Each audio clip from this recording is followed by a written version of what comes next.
After 8 rate cuts since mid-2024, the ECB is widely expected to keep its rate unchanged for a third straight meeting at 2%. When it meets on Thursday. This would mean that the ECB rate decision will likely be one of the less eventful of the slew of central bank meetings this week.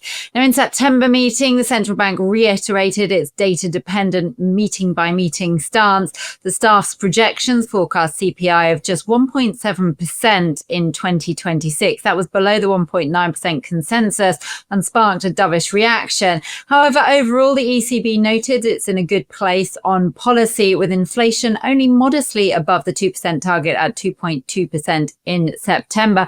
So there seems little reason to deviate, at least for now.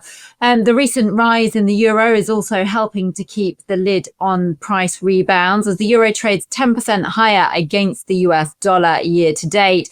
Recent PMI figures were also stronger than forecast, which is an encouraging sign, with regional growth looking more positive than it did at the start of the year. The economy is expected to grow at around 1% in 2025.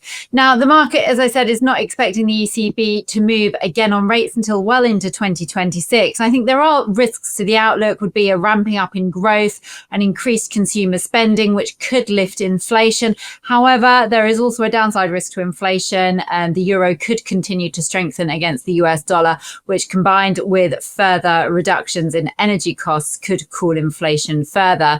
For now, the euro-US dollar is trading at a weekly high amid US dollar weakness ahead of the Trump-Xi Jinping meeting and the FOMC rate decision later in the week, where the Fed is also expected, should I say, to cut rates.